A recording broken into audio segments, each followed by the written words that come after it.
remind you that this webcast has been pre-approved for HRCI credit and can also be used for SHRM credit. Please be sure to attend the complete webcast in order to receive your credits. After the webcast, you will receive an email from HR.com within 1 to 2 business days. It will include the certification credit information. You can also log in to HR.com and go to your View My Credits page where you can see the credits you have received. If you have any questions today for our presenters or for HR.com, please type them into the Questions tab on your GoToWebinar control panel, and we will follow up with you. And now it's my pleasure to turn it over to our first presenter, Jeanette Maister. Hi everyone, it's Jeanette Maister. Thanks for joining us today. Today you have myself and Maren Hogan. Just thought I'd do a quick intro of who I am. I'm the Managing Director at WCN Americas, which is a talent acquisition suite. But I've really spent most of my career in campus recruiting. And so I put on my campus recruiter hat of over a decade to bring you some of my expertise on that. And today also, Maren Hogan, she's our Chief Marketing Brain at Red Branch Media. Maren, go ahead and say hello. Hi there, everyone. So yes, I'm Maren Hogan. I run a company called Red Branch Media. And what we do is we help both technologies in the HR and recruiting space reach their buyers and users.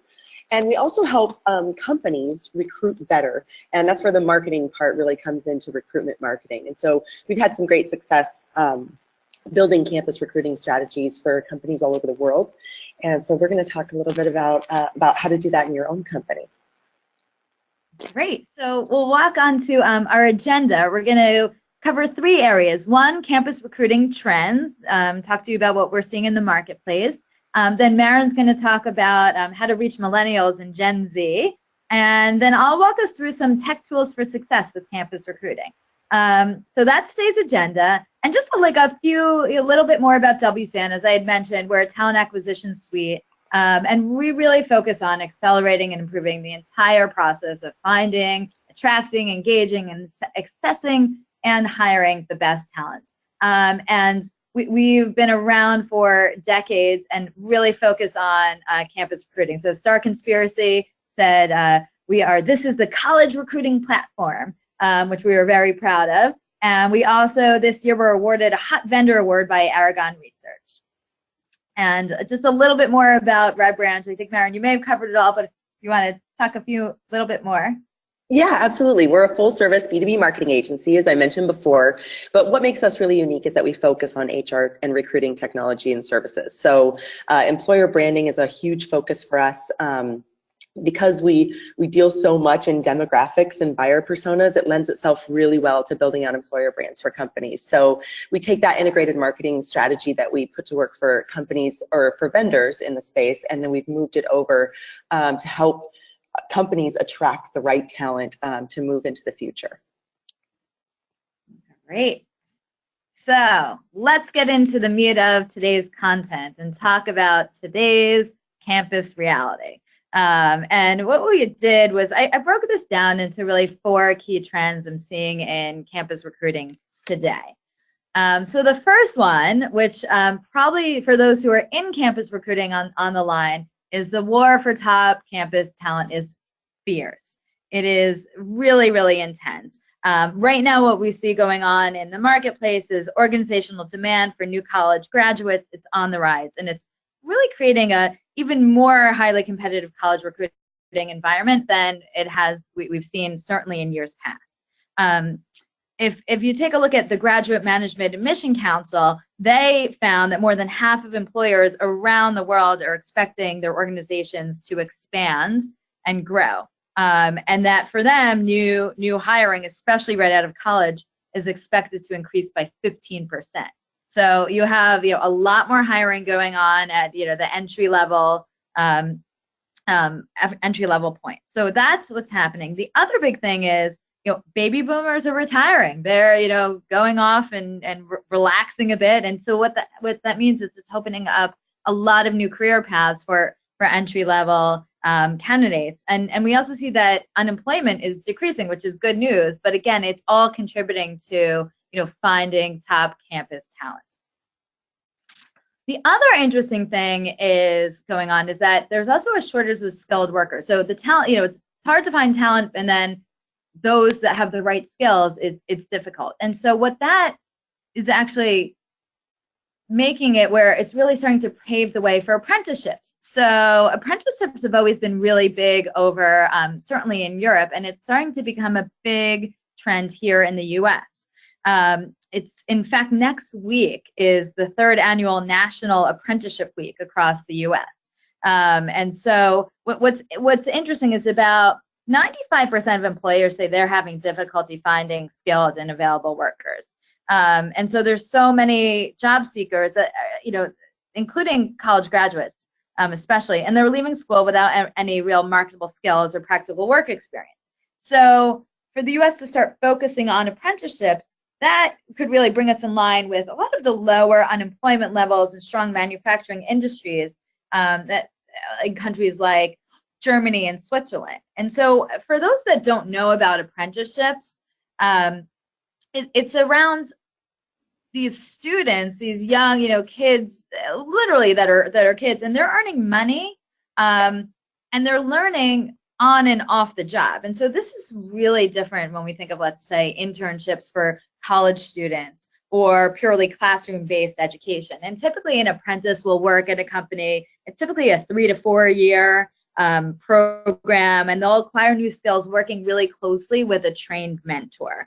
And then 2 or 3 days a week, they'll be in a classroom at, let's say, a local community college or technical school. But the key thing here is there's no debt accrued by these apprentices. And so that's a big difference, and obviously when we see with college graduates. And over 90%, according to a survey, are typically gainfully employed by the end of their apprenticeship. So just think it's like a really big trend that we're seeing. It's related to college recruiting, or really entry-level recruiting, that you're going to hear, if you haven't already heard, more and more about. Again, next week is the National Apprenticeship Week in the US, so there'll be lots of content and media and things around that. So that's a big trend that we're seeing, certainly in campus, college recruiting, and when I think of entry level. The other big thing that Maren is certainly going to touch on more in depth is about Millennials and Generation Z. So we know that they are really, they're different than Generation X and certainly baby boomers. They have new expectations about jobs and employment, and certainly to be successful in campus recruiting, it's really important to understand how to attract and engage with these candidates. And it's really critical to take a candidate-centric approach when leveraging the latest tools and technology. And that can really be a game changer with these candidates. We know, and again, Maren's going to go more in depth, we know that both Millennials and Generation Z are notoriously impatient, and they're demanding, and well, they're certainly tech savvy. And so what that really means from a campus recruiting standpoint is that we as employers need to be quick and make sure the process is painless, from like simple things like the applications and interview scheduling to like really more complex type of processes, with like if we think about branding and communication and attraction. And so I think someone had said to me years ago, we talked about the war for talent.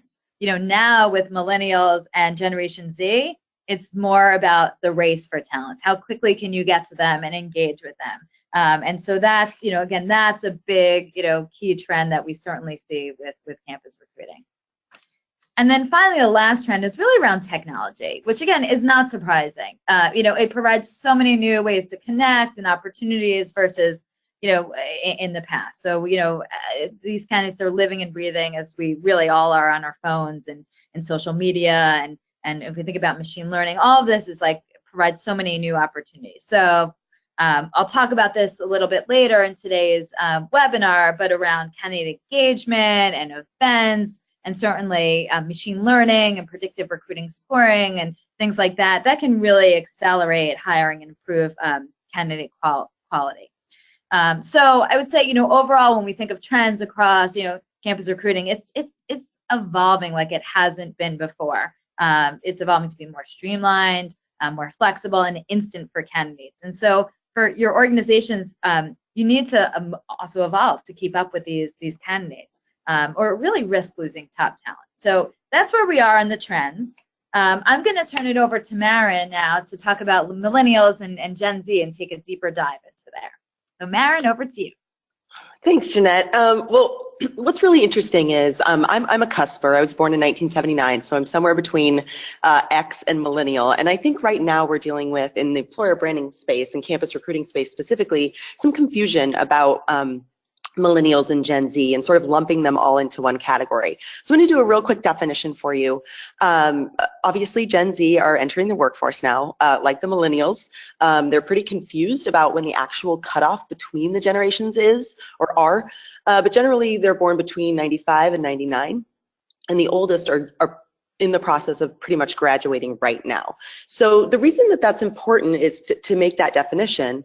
Knowing your market is key, right? So millennials and Gen Z are not the same. That's one thing that I'd love for you to take away today.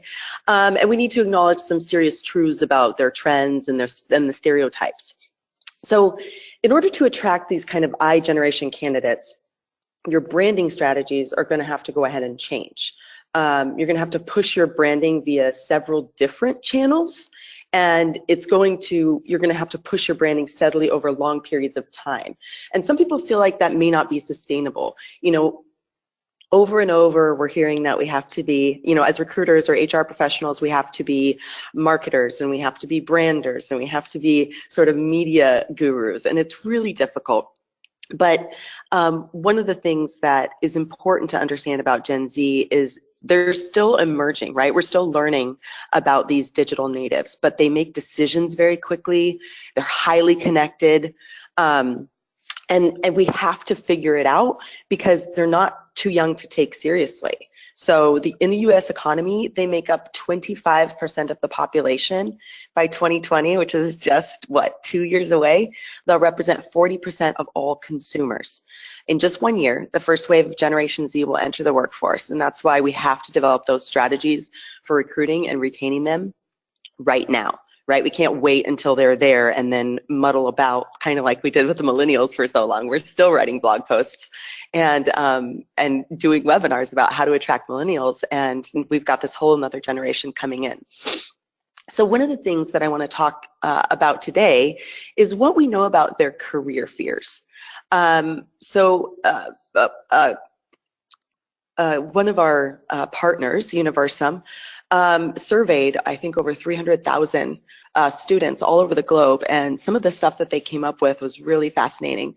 So over 33% of them are scared that they won't find a job that matches their personality, or they won't be able to work in a role that allows them to develop professionally.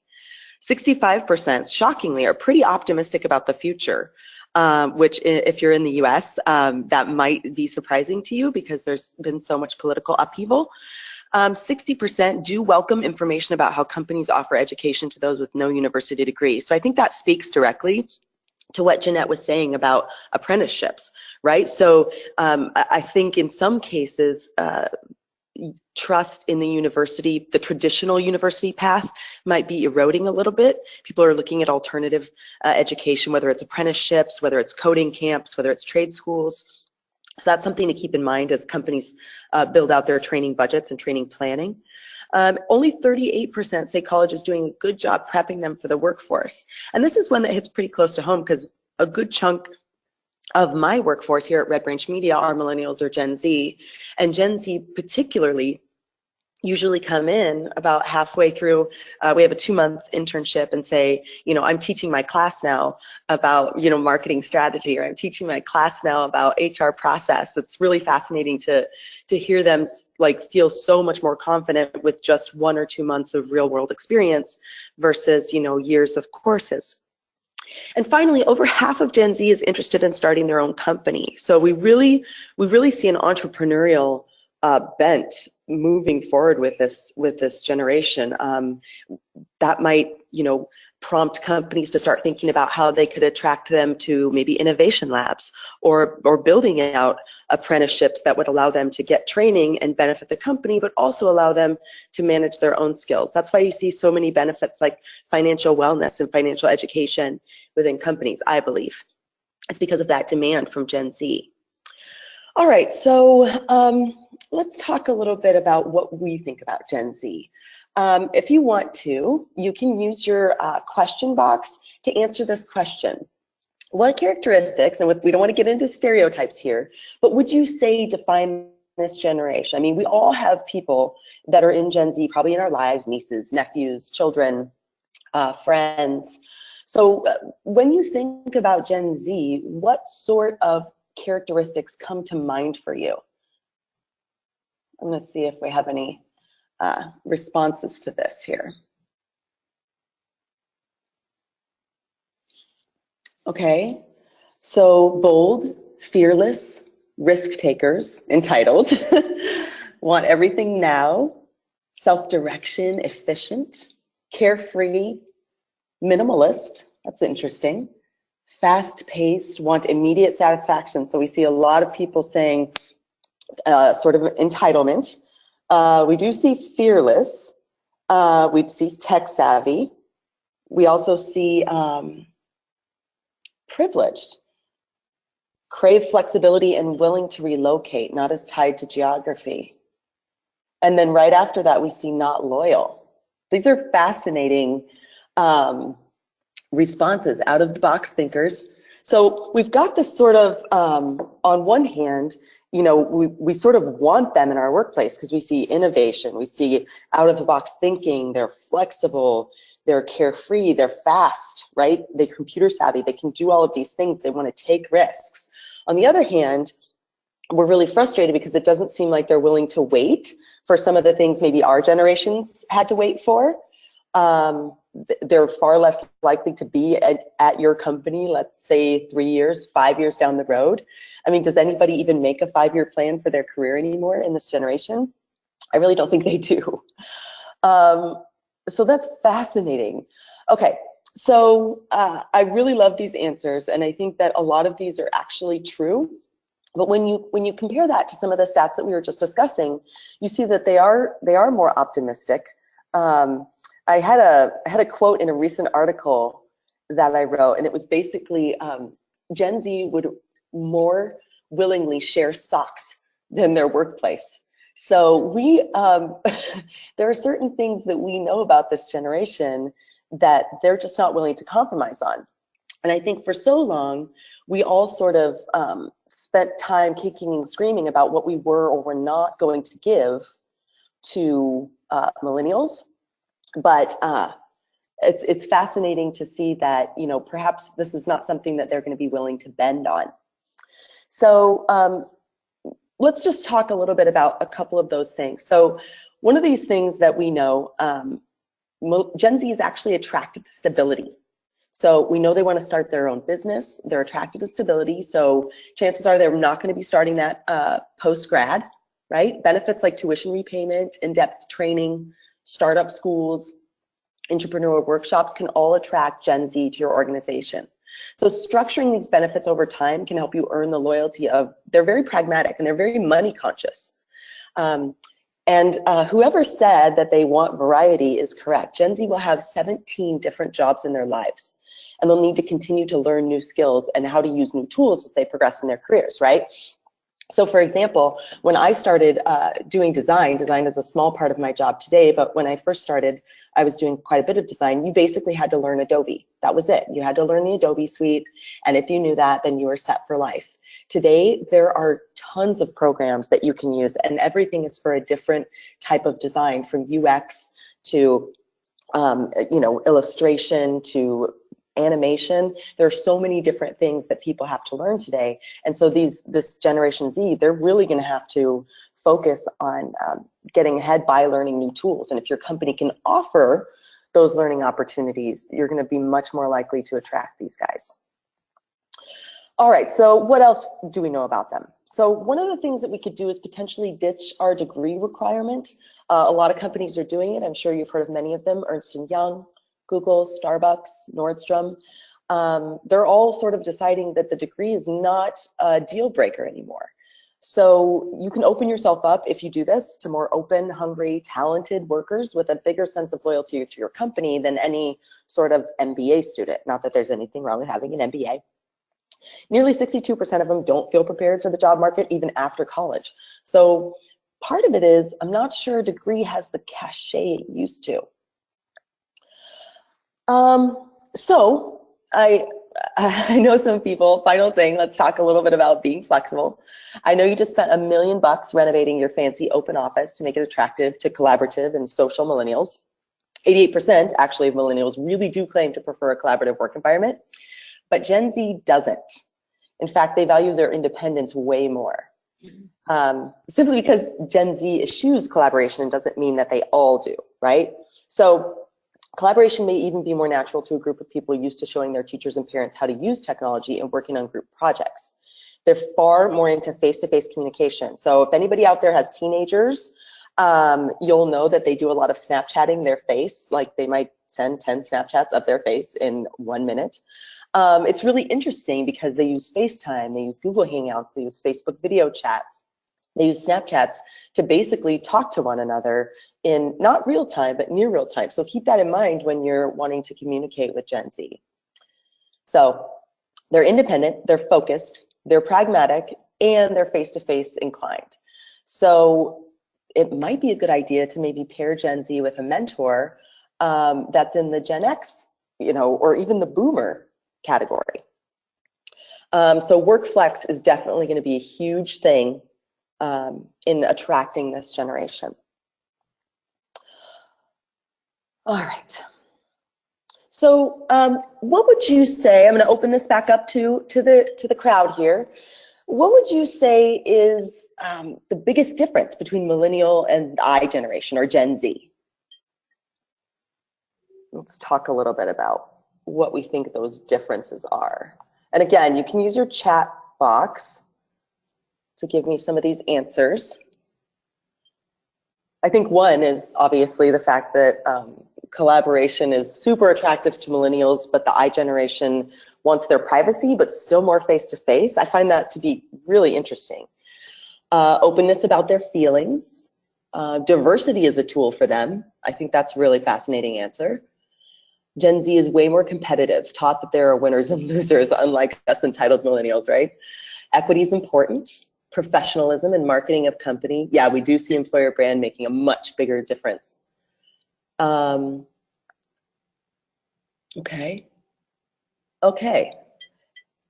That's fascinating. So I do think that millennials value work-life balance. I think Gen Z does as well. I don't know that it's a difference. I just think work-life balance means something different to Gen Z. So we read a lot of articles about how people were frustrated with having to answer their phone after hours. But Gen Z doesn't really have that issue, right? They're kind of used to the whole thing being integrated. Okay, so let's talk a little bit about the similarities between the two, right? So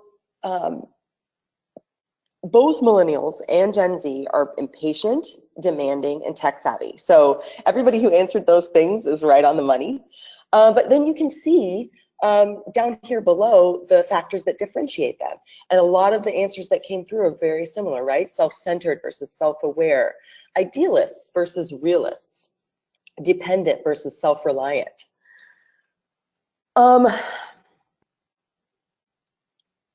So one interesting thing that I see here is the creative versus innovative piece.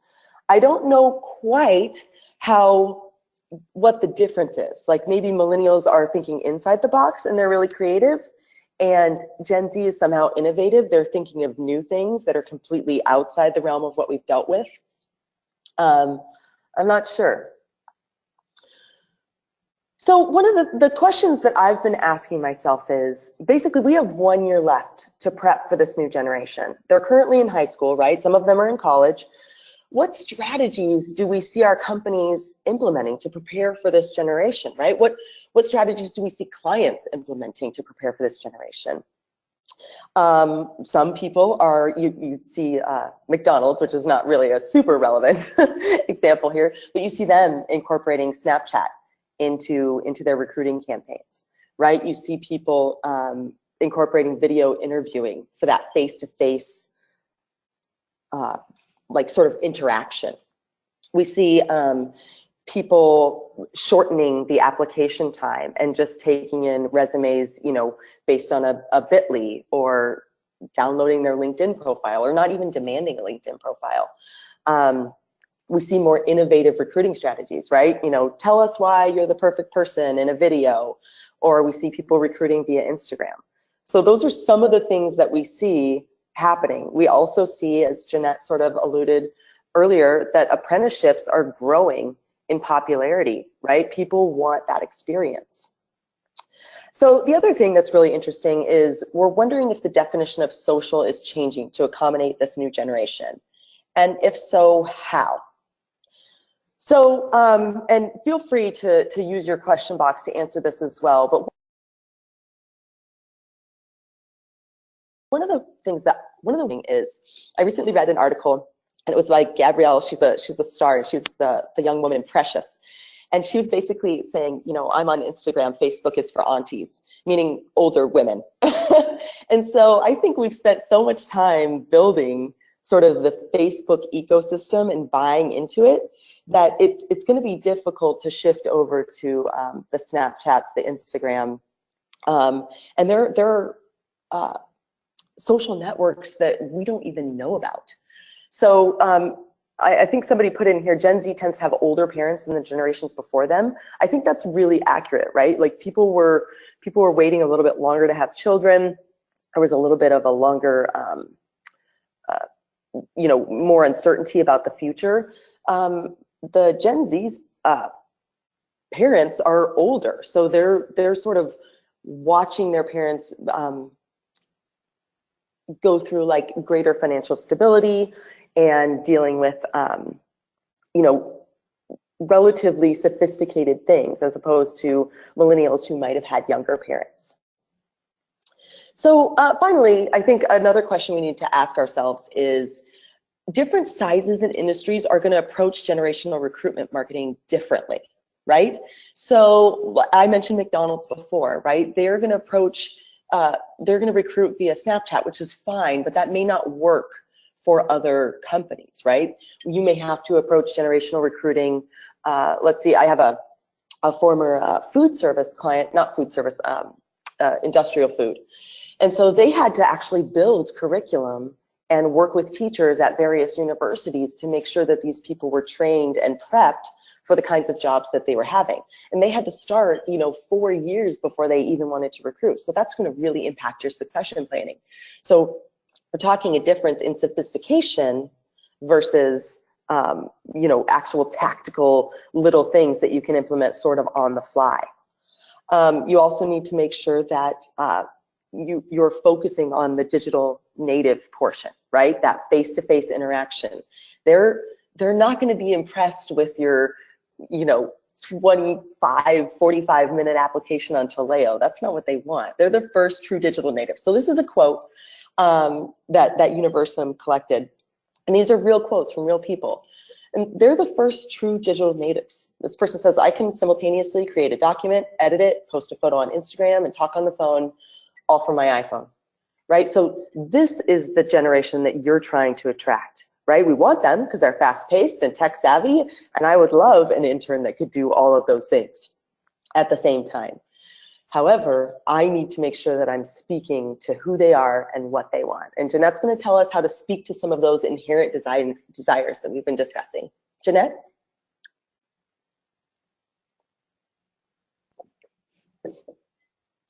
Oh, thanks. Just taking us off mute. So I'm gonna skip ahead a little bit, but really like Gen Z and speaking to their inherent desire, you have to really personalize the process. And I'm going to talk a little bit more about that when I talk about some of the tech tools. But if we think about everything that's going on in the marketplace and consumer everything that candidates are using, whether it's Amazon or Spotify or things, like everything is completely personalized to them, and they get the information that they want at their fingertips. It's just like spoon-fed to them. So that's like a really important piece. The other piece is around really creating very engaging videos. That's a huge tactic for them, because again, what are they doing? they're, you know, I can tell you I have younger kids that are, I don't know if they're millennials or what they are, but they're in elementary school, but they spend literally all their free time, not just on their iPad, but watching YouTube videos. So they don't even watch TV. They go on YouTube and they don't type things and they speak into it. And they're all about watching engaging videos. So this, you know, this is what the even younger kids that we're not even talking about yet are doing. And so it's the same thing. There's all these little snippets. And so that's a really important key to create as you're thinking about your recruiting process. And then when we think about like your job ads, program ads about what you're doing, you can't just make like a boring job description. It's really important to put in, you know, the key things that make up your employer brand and what makes you, you know, your value proposition to these candidates, you know, different from the other organizations. You know, these candidates really care about, you know, so I say I'm a Generation X. I'm not on the cusp as much as Maren is. So not that I don't care about social issues, but or saving the world, but you know, the younger generations, they really care about the social stuff. They, you know, all of that. So, you know, if your organization is really focused and has some of these key messaging, make sure that's incorporated into the job description, not that, you know, not the day-to-day aspects. It's really, really key and important. So let's go and talk about some technology pieces. So one thing that I didn't mention at the beginning about me is that, like, I mean, I work for a tech company, so I am a tech geek. And I love campus recruiting. So this is sort of the great like marriage of my two passions, if you will. So technology for me, I think when I think about campus recruiting and over my career, you know, it's such an admin, like there's just such an admin burden on what we're doing. You know, it's high volume. We get tons of resumes and applications in, you know, where there's only so much time we have and so many resources. And you know, so to me, I'm really a huge believer in technology taking off that huge burden and allowing, you know, us as campus recruiters to, you know, personalize the process, free up our time, let technology do that like heavy lifting and make it fun and let us do the fun stuff, I think, of recruiting and connecting with these candidates and explaining why our organizations are where they should be working. So with that, let's talk about 4 areas in tech tools for campus recruiting. One, more about candidate engagement. Then we're going to talk about the power of events, so event power. And then my personal favorite, which because I think it's such an interesting area of technology now, is around predictive analytics. So let's get into candidate engagement. So first, as you know, certainly have spoken about already, you know, we have to have a candidate-centric approach to campus recruiting. It has to be about them. It's not about the employers. You know, the pendulum is swung, and certainly, you know, we have to certainly treat candidates as customers. So, you know, we think like the candidates now that are applying to your jobs and your programs, they could be your current, depending if you're in a consumer brand company, they could be your current customers right now. They could be, you know, future customers or clients down the road. These could be candidates that, if they have a bad experience now with you, might not want to down the road as they progress in their career reapply. And so it's really important at the early stage of these, you know, candidates in the careers, to have a really great experience with your organization when they go through the recruiting process. You know, there's a survey done. It wasn't by Universa, who I love for great stats, but one of the big reason a lot of times candidates will reject a job offer and turn you down and go somewhere else is that the way they were treated during the recruiting process. So again, like it's, you know, taking them into consideration and their point of view, and if their process, like is it easy for them to apply? Is it easy for them to interact with you? That impacts you not just right now, but again, it can, you know, have financial impact down to the road. So, you know, make sure when you think about your recruiting process in tech, you know, are you asking candidate-centric questions? Are you asking questions you're even gonna, you know, consider them for the job? Or are you just asking the questions because you've always asked them in the past? Like, does it matter? So, you know, think about that. other key thing around, candidate engagement is recruiting marketing is absolutely the new norm. So again, it's not about the employers, it's adopting this candidate-centric approach, and then really starting to engage with candidates in a personalized manner who aren't even actively looking for a job or an internship. So, I am telling you in a roundabout way, like if you're not talking to the freshmen and engaging with them, before they're even starting to, you're going to even be hiring them for a couple of years if you don't run a freshman program, like you should be starting to engage and market to them. So when the time comes for them to apply to your organization, they've developed a relationship with you and they know about you. So, I'm not saying start when they're in diapers, but start a little bit earlier if you're not, not doing that already. And as I said before, personalization is key. So PwC did a survey of senior level executives, and 94% of senior level executives believe that delivering personalization is critical or important to reaching customers. And as I said before, we want to take a candidate-centric approach to recruiting. And recruit, it's candidate-centric, customers, it's all that same. And personalizing the process is so incredibly powerful. I mean, how many times have one of your friends, seen one of the Cokes, your name is on them, they're sending you like your, a picture, hey, I saw your name. So, it makes candidates engage so much more with your organization, and that's so key with recruiting. And as I've touched on already, technology has obviously changed the expectation of how we engage. Everyone is on their phones, they're doing everything all the time. It's completely different than, than years before. And there's so much opportunity there. So what I thought I would do is touch on a couple examples of specifically technology engagement. So here's an example of a pull engagement. And when I say pull is, a candidate might be on your career site and they're RSVPing for a recruiting event. And you want to pull them in closer to you by providing really targeted, personalized content. So here's an example, and yes, this is a picture of me as well, is, we're holding here at WCN a seminar about the future of recruitment.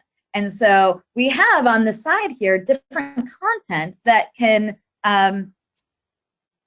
populate depending on who is actually registering or who's on the website. So if someone is registering and the system realizes that they're a woman, maybe they're the content, that the personalized content that is shown is me because I'm a woman and they're a woman. Another example could be here, maybe it's an undergrad candidate who's there on the website, and instead they're seeing a profile of Joe who it went to SUNY Oswego. And so, or again, we talked about MBAs, or again, if it's an MBA candidate, you show them content of an MBA person. So there's a lot of different opportunity to really take your career sites and event registration sites, people are pre-registering for events, and deliver really targeted personal content. Some examples we've seen some of our clients use is not just like school alumni, as I gave a couple examples of working at the company, but highlighting maybe some specific upcoming events that would be very targeted to that candidate. So diversity recruiting is such a huge thing. We're all looking for great diverse candidates. So having specific content, or maybe there's a diversity workshop your organization is hosting, and you want to really make sure that again, relevant content is delivered to those candidates. You have that show up on the side here. Or maybe for example, we've seen clients where a candidate is RSVPing and scheduling their interview. And so, what they do here is change the content where on the side they're delivering the interview tips to that candidate right then and there.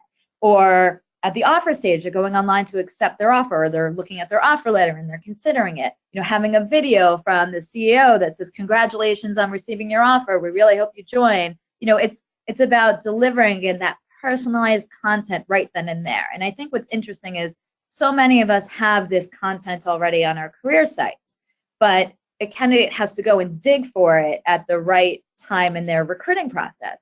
For us, our clients, will take that same content and deliver it, automatically to the candidates at the right time, at the right stage. And I think that's so incredibly important when we think about, the way that, campus recruits and millennials and whatnot are used to receiving their content. So that's pulling people in. That's a pull example. A push example is when obviously we're pushing content out to candidates. So, and you do that to build relationships over time. So if you have technology that can support that, like a CRM type of tool, you can easily keep track of who your high priority candidates are, when you might want to contact them next, like any comments, and keep track of them. Again, all of this before they've even applied to a job or a program or internship at your company. And then once you have them in different buckets and different talent pools, you send, you can then target them and send specific event invitations out to them, newsletters. The key is, again, pushing out the content to them, so they're not, if they're not on your website, they're receiving it in their inbox or text messages or whatnot, or out through social media and whatnot. Again, it's pushing information out to them in a really personalized manner. So that's kind of engagement and some of the tips and tech tools that we have. Let's talk about event power and the power of events. So I thought I would just start off with a couple trends that we're seeing across campus recruiting. So the first thing related to events. So the first thing is that what I really see is school sourcing strategy is absolutely changing right now. As I talk to different organizations across a variety of industries, you are starting to have fewer core schools. But at the same time, there's a lot of focus on diversifying away from core schools into non-core schools. So trying to find great candidates outside of those, core or target schools you've been traditionally going to. So it's sort of like a dichotomy here, because you're like, okay, I'm going to fewer schools and doing, that I'm hiring from, but I want to sort of cover everything. And that's a big change versus years ago, where a number of organizations say, okay, these are my 10 target schools. And so now, again, there's a big diversification into non-core schools. Another interesting thing, which is not surprising given everything we're talking about, is events are becoming much more virtual. And again, that's again not surprising given technology. You could say we're all holding an event right now, but it's a webinar and that's virtual. And again, that is absolutely happening across campus recruiting. Now, interestingly, at the same time, career fairs are still around. They're around. When I started back in 2000 doing campus recruiting, it hasn't changed so much, and it is really still a very popular way for students to find out about the employers. And I think what's interesting is that now the big change here is that even though that career fairs are still very popular, a lot of companies are starting to innovate and create a more engaging experience beyond the career fair to really establish a great connection with the candidate. So, some things that we're certainly seeing is, a lot of employers, if they're, creating this great engaging, events, is they'll network with faculty and professors before the career fair, find out who the best students are. And then around the career fair, they might invite them to a dinner or a lunch, again, picking out some top students and personalizing the process for those students. Because, the key is that you want to build a relationship with really great candidates. So when the time comes and they're ready to interview, they'll accept your offer over your competitors. Again, under a similar vein of in-person, targeting a select group of students and inviting them to your office for a brown bag lunch with your executives, so they can see exactly what is your workplace like. So really highlighting your employer value proposition.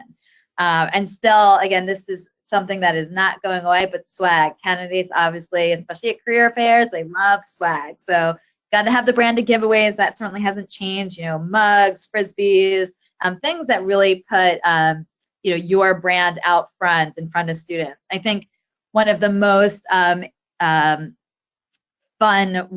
swag ideas that a client of ours had done was they had branded umbrellas, and what they did was they waited for, on one of their core schools, a rainy day, and they had a number of recruiters go out to their campus and hand out free umbrellas. And so that whole campus was smattered with the brand of that employer, because students don't always remember to bring their umbrellas. So there's a lot of creative ways to do things in person in that respect. So again, so that's career fair. I digress a little bit.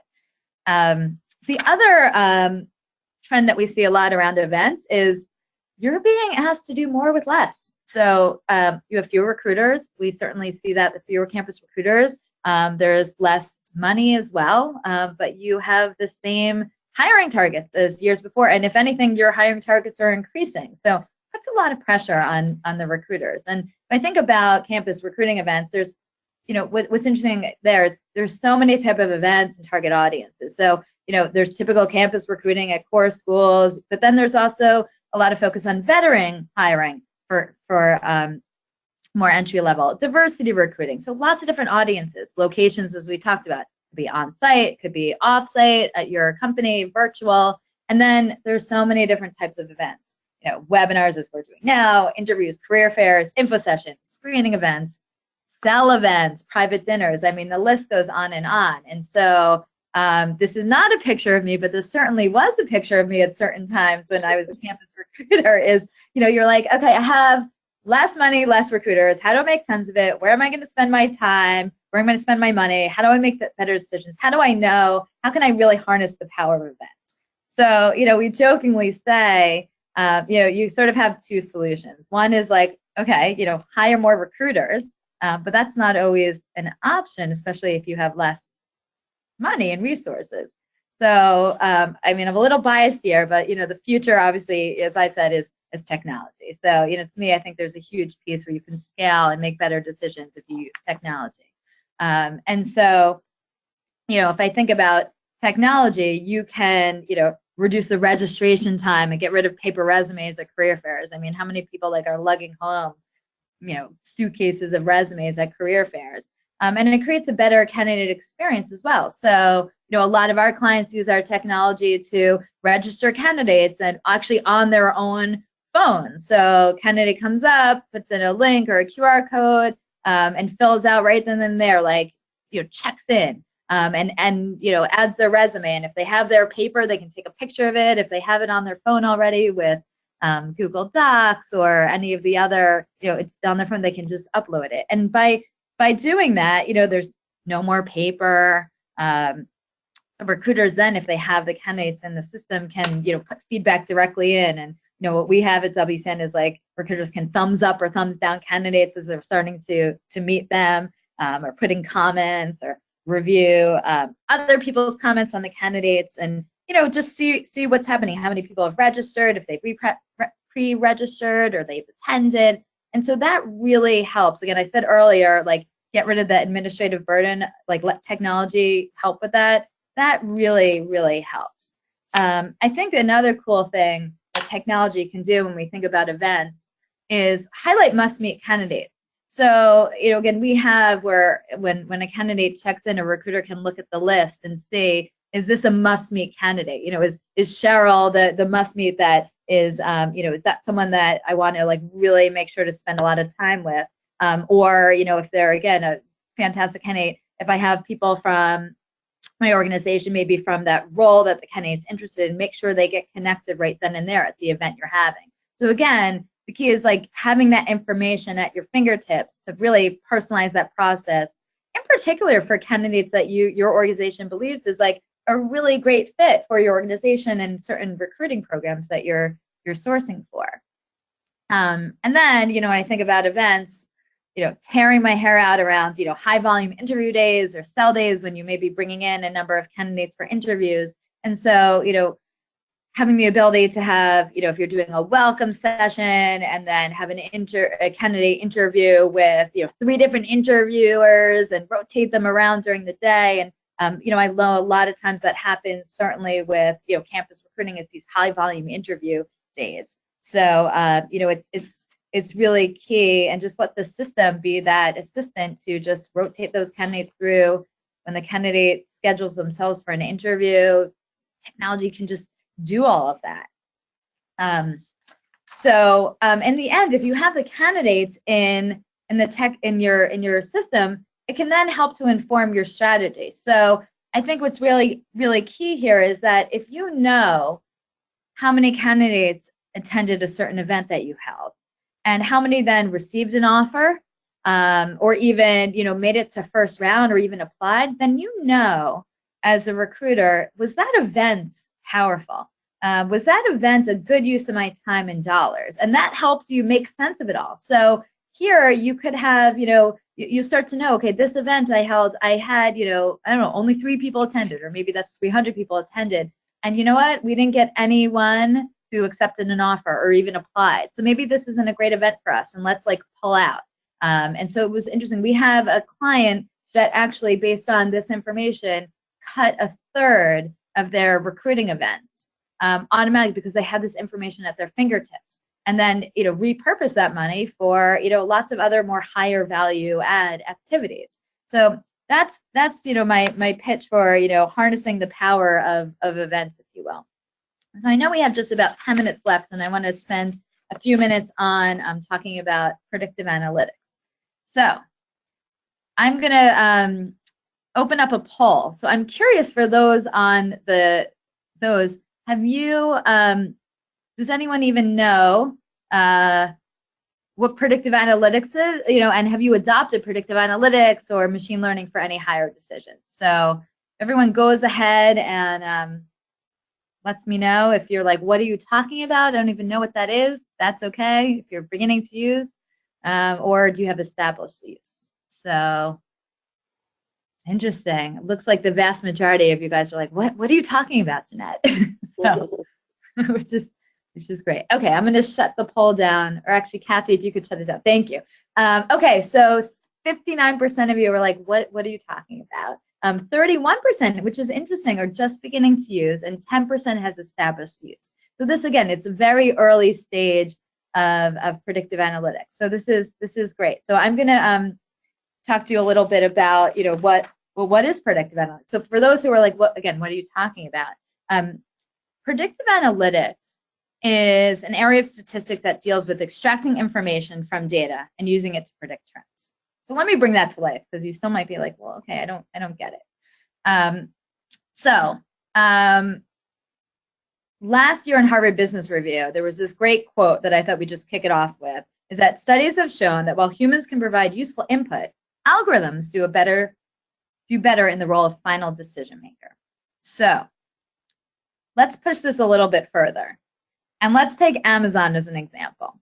Amazon, I don't know about you, but I live and breathe on Amazon. I buy everything on Amazon. It's sort of a little scary. And so Amazon uses predictive analytics, and they use it to predict like what I'm going to buy based on my past buying behavior on Amazon and others' past buying behavior on Amazon. And they use that to predict trends. And I get different personalized recommendations versus others. So here, and I put this out here, and it is slightly embarrassing, but I was like way late to the game and watching all of the Twilight movies. And so, Amazon knows that I bought, the first one, and the second one I'm highly likely to buy. So they put that here as a recommendation. And they were right. I did go ahead and buy it. They also know that I have, well, I don't know if they actually know that I have a daughter, but I have a almost 7-year-old daughter, and I was, buying her lots of like girl power books and whatnot. And so they started recommending to me to buy I Am Jane Goodall and some others there. So, and I did go ahead and buy that. But again, this was personalized to me based on my past buying behaviors and looking at an algorithm predictive analytics. So this I'm going to show you. This is my CEO, Charles Hipp's Amazon recommendation. I don't even know what half of this stuff is. So again, it's personalized based on predictive analytics to me and to him. So you're like, okay, I thought we were talking about campus recruiting. So let's talk more about campus recruiting. So what does this mean? So what we have at WCN is what we call our predictive recruiting scoring algorithm. So we take predictive analytics to predict based on, hundreds of data points and past, I wouldn't say buying behavior because we're not talking about Amazon, but past recruiting behavior and who's received an offer at organizations. And it allows our clients to pull up a list of candidates and quickly zero in on who is likely to receive an interview with a high probability. So, our clients can instantly know, who is likely to receive the interview. And we also offer who's to receive an offer. And so, what I think is interesting about that is that, we also offer, because it's such a new thing, it's like, well, why? Why is it saying that Dan is highly likely to receive an interview at 91% or, 75% offer probability? And we have a little explainer here. to explain, why our algorithm is, zeroing in on these top candidates. And so we focus this also on machine learning. So it's like it's continuously learning as an organization makes decisions. It continuously learns and makes better decisions. So it's smart. And so if you know automatically who a top candidate is, what does that allow you to do as a recruiter? So again, as a former recruiter, or really I still consider myself a recruiter, allows you, if you know that Dan has a high probability of receiving an interview and offer, well, you can, as a recruiter, do the fun stuff. You can pick up the phone, personalize the process, get a hiring manager to call them, or a school alumni. You could have it where instantly schedule an interview for that top candidate right away, or send them special content. So again, like connecting and engaging and getting to those candidates quick before your competitors is huge. It also allows you, I think this is huge for when I think about non-core schools, not to miss anyone. So you have no limits on the capacity to look through all of the applications that you're getting. And so I think, I speak with a lot of organizations, particularly consulting companies. They might not actually, they only post their jobs through a career center at their core schools. You actually can't apply to those internships or full-time jobs on their career site. And so I think what's interesting there is if you can't do that, they say that because they can't deal with the volume of applicants. But if you have something like this where you can process all the applicants and pick out those tippy tops, it allows you not to miss anyone and not have a black hole. So really quickly, I'm curious, 60% of the top 1,000 CEOs come from how many universities? Do you think it's 15, 75, or 250? Let's see, I'm gonna see where this is coming. Okay, we're gonna give you guys 5 more seconds, so click into the poll really fast. Okay, we're gonna shut it down. So I think that a lot of you may have seen this. 59% of you said 15, 35% of you said 75, and 6% said 250. Well, the majority of you are right. It is 15. 60% of the top 1,000 CEOs come from 15 universities. So you talk about the process. It's, we hire from the core schools, and it's really an unfair advantage. In the UK, the Social Mobility Commission has this great quote, and this is certainly the case in the US as well. The largest industries fail to hire talent from less advantaged backgrounds because they recruit from a small pool of elite universities and hire those who fit within the culture.